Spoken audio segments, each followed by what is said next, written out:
Time to say goodnight, Data. Sorry. What's that? No, I know it's not Sunday night. I'm doing a Star Wars thing. It's a preview card. What? Yeah. Yeah. The Enterprise would win. They're only firing lasers.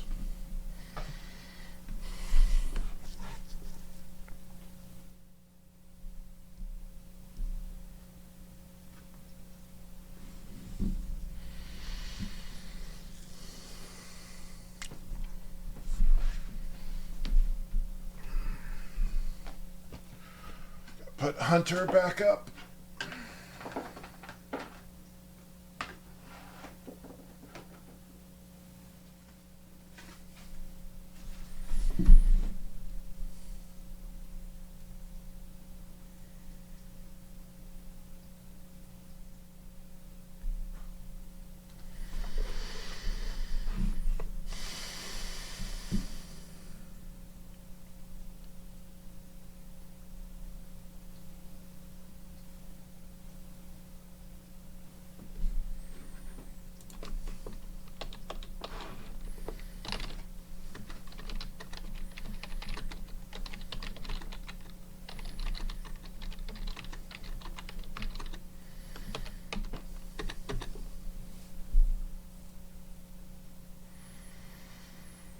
Hmm.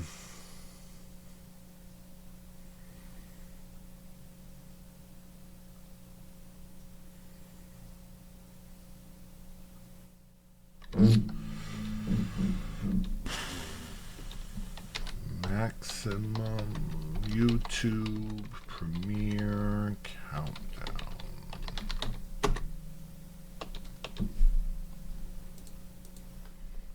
Only 5 minutes?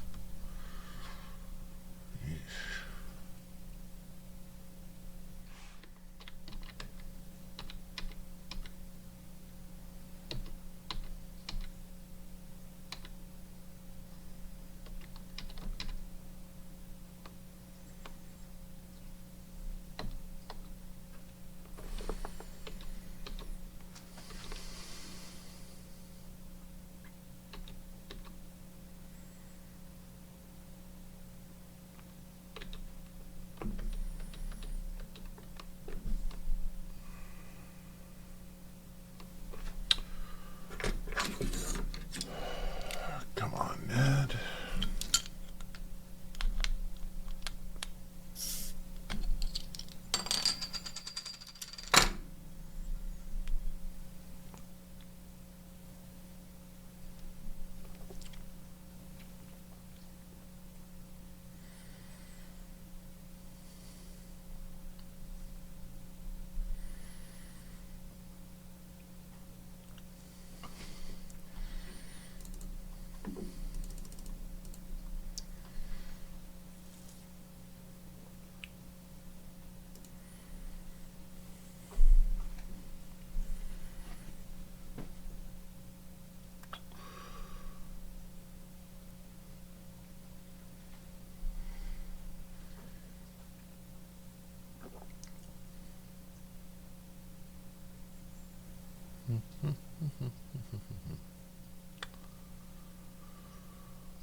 The time has come to galvanize. Do, do, do, do, do, do, do.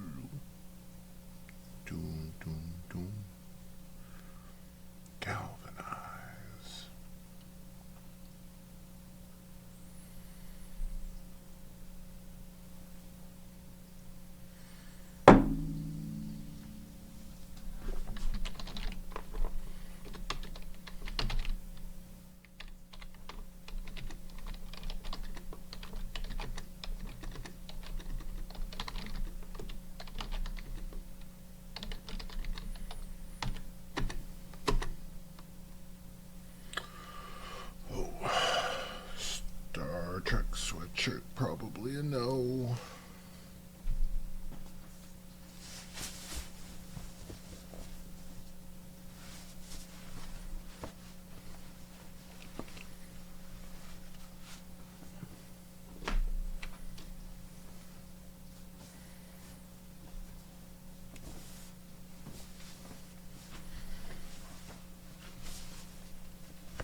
going on Discord?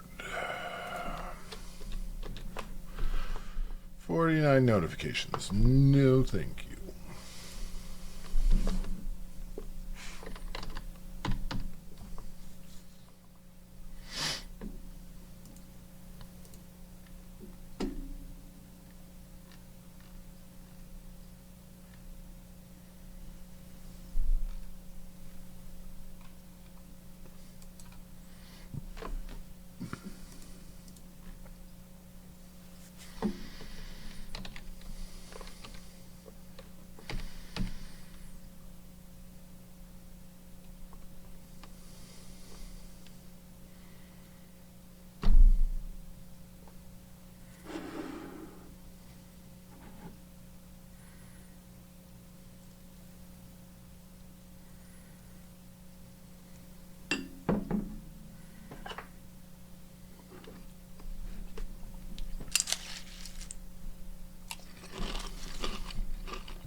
Mukbang preview video.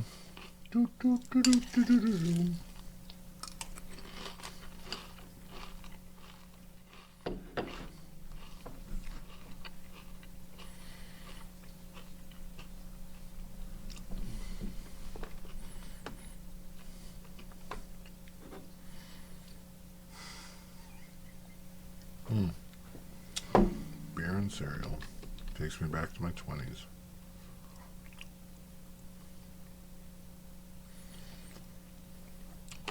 Green female leader typo tier list.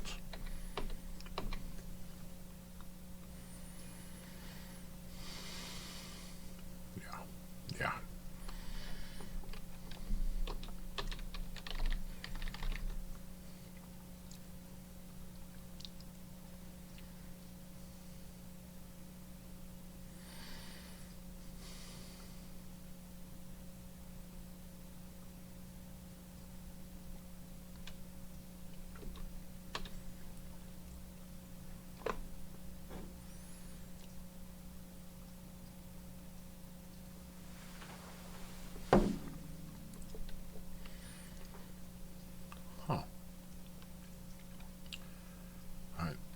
Target fader, then that means Dave Filoni, Meryl Streep connection.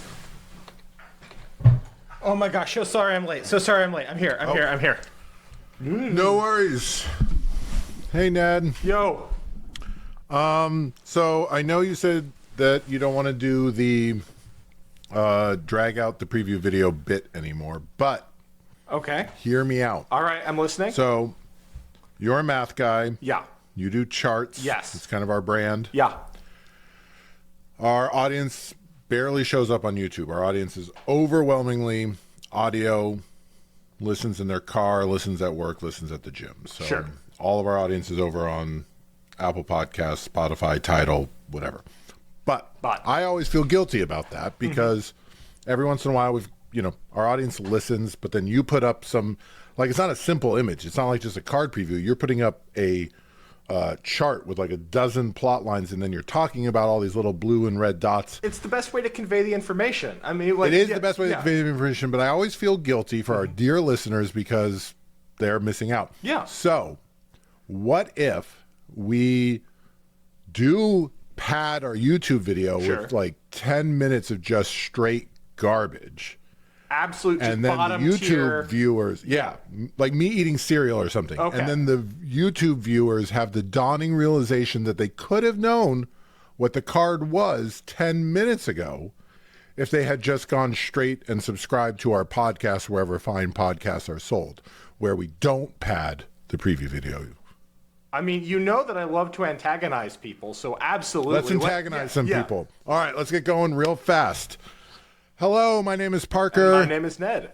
And this is a special episode of The Force Unlimited. We are doing a preview video. This is a continuation of episode 50, where we also talked about our preview cards. But this one is for a Lawless time. Dear listener, I'm begging you, keep it to yourself for 10 minutes. Just take joy in knowing you know something that Discord does not know. for just like 5-10 minutes. You're part of the cool kids. You subscribe to our podcast, which inherently makes you not part of the cool kids. So, like, enjoy that juxtaposition. But our first card is Volt Scaris' Defender. It is a unit, title of Secret Project. It is a 3-cost red, yellow, black. That's aggression, cunning, villainy. Mm-hmm.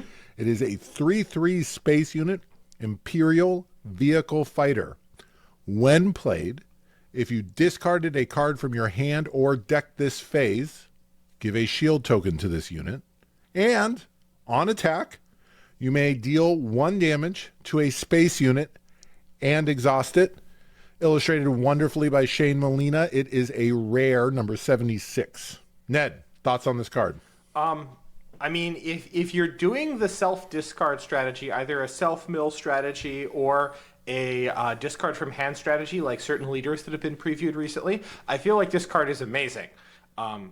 If I was in those colors, I would basically always, and doing that, I would basically always play this. And if I was not in these colors and doing that, I would ask myself why I wasn't in these colors. Agreed. Yeah. I mean, this plays well with the new Vader leader. Yep. I'm curious on your thoughts, Ned, as the better playing half of us.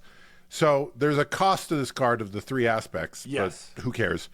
Because you paid those by just being in. If you're in these colors, and you're not doing, I mean, if you're doing these colors and you're kind of in limited or in a narrow meta, you're definitely doing some self-discard. Is this card worth it without the shield? Assume you don't have any discard, and it's just a 3/3 for 3 in space that does a ping and tap, a ping and exhaust. I mean, that's honestly pretty close to playable, right? Like a 3/3 for 3 in space with a single keyword is playable, and deal a damage to a space unit and exhaust can win you a lot of space races. So, you know. But would you run this if you know that, not like, do you play it if you haven't been able to get it to go off, but rather, would you put it in a deck knowing you're not going to get it to go off unless somebody else discards would for you? reach for other 3-cost units. Even if I'm in those colors, I would probably reach for other 3-cost units first. But I don't think that this is outside the realm of possibility as like a sideboard card against a space aggro deck. Okay. Yeah. Okay. Yeah. Moving on fast for our dear listeners, because that's what we promised to do. We have You Hold This, a 1-cost trick event in red and yellow. The event is choose a friendly non-leader unit. An opponent takes control of it. If they do, deal 4 damage to another unit in the same arena. Illustrated by Mickey Montillo, a rare number 85. Ned, this is some jank. This is some jank. You. So 4 I don't say that in a bad way. Yeah. I say that with the highest compliment. This is some jank. How do you feel? 4 damage is a lot of damage. I mean, if you think about Force Choke, right? People were paying 2 resources for 5 damage, and especially after JTL, the limitation of not being able to hit vehicles meant that that was bad. Giving them a card is less good than giving them a unit, probably. But if you have an Akbar that you've already gotten the like enters the battlefield value from, or when played value from, then giving them the shell of like a wing leader equivalent is maybe not the worst thing. And then of course, when you look at this, if you're a monster like me or a Johnny player, your brain immediately starts spinning about like, what is there a unit that I could give them that would make them sad, right? Like, yeah. Speaking of monsters like you, Ned, Yes. I am noticing a theme in the cards. I didn't want to bring this up earlier this week in our episode because it would have given away the cards that we got to preview. Xander and Jack seem to be giving you cards. We've had 1 green card and 0 blue cards, and I'm not complaining, but red and yellow and shenanigans are absolutely your wheelhouse. Yes. We have gotten none, 0, no mid-range French vanilla beaters. Yeah, That's how I play Star Wars Unlimited. Speaking of beaters, our final card, our final preview, is one that is less surprising now than it was about 24 hours ago, or Wednesday morning, before Wednesday morning's preview. Urk. URR''K, an elite sharpshooter. It is a unit. She is a unit, a 4 Cost Aggression Cunning, that's red yellow, a 2/4. Rebel Tuscan Bounty Hunter. Hidden with Raid 4. Illustrated by Mark Escotch. And uncommon at 82. Ned, you love the Grand Inquisitor. How do you feel about this card? This is getting windmill slammed right into my GI Twin Sun stack, right? Like I'm sad that this card is being previewed when it rotates out, but as the 2/4 for 4 body is bad, but when you combine it with the hidden and the raid 4, you're basically guaranteed to get the 6 attack out of it, right? And yeah, she is beef. Yeah, but I want to note this goes to a continuing mildly interesting theme. Yes. So this character is not real. She's not real. She is a made up name. I mean, all Star Wars characters are made up, but she's a made up name for another character named Gita, who is human. So isn't a Tusken. She pretends to be a Tusken and adopts the name but she's actually human. Fun fact, weird, and it says something about like what traits mean on cards, what types mean, because the trait Tusken means people perceive her as Tusken, but she's not. She I mean, like to the and I mean, I don't know enough Star Wars lore to know if Tuskens are like Mandalorians where anybody can be a Tusken by just putting on some clothes and talking about whatever the Tusken equivalent of honor is. Walking in a straight line and holding up the gaffy stick. And holding up the gaffy sticks. But she's human, and yet she's traded as Tusken, which I find interesting. 2, I was really excited about her because up until Wednesday, yesterday for us, this morning. Yesterday, Tuesday, up till Tuesday for us. Is from the same comic as Chio Fane, spoiled by Fantasy Flight earlier this week. So I was reading the comic book, I picked up the comic book at the library this weekend. Also, up there with beers, get a town with a good library. Comics, board games, things like that. Anyway, so I'm reading the comic because it's literally the only appearance. This is like the glupshittiest character we've had in Star Wars Unlimited, which I am elated by. Like, we are talking really deep cuts. A 6-issue comic book from 2019. What? But Chio Fane was also in it, which tells me that now suddenly I was kind of hoping that all of the super nerds were going to go read Target Vader because of our preview, but they're reading it already because of Tuesday's preview. So they've already seen They know the story of and I am irked. I think that's our video, right? Ned, do you have more thoughts? Yeah. Do you think that this makes the odds of Tony Millionaire's character George R. Binks being featured on a card going up? It increases it by like 100-fold, but 0 times 100 is Fantasy Flight. Jack, thank you so much. I'm on this podcast too, and I'm a Timmy, not a Johnny. I play Heroism, but we love the preview cards. These are again super mildly interesting, and I can't wait for episode 100 where we find out if people actually played them. Somebody will somewhere. I'm playing I'm just letting you know. Is going in that Twin Sun stack. So looking forward to it. Thank you, Fantasy Flight. Thank you, dear listener. This video was about 9 minutes long. If you care about us, and if you don't, I hope you aren't offended by chewing sounds. May the Force be with you. Adios.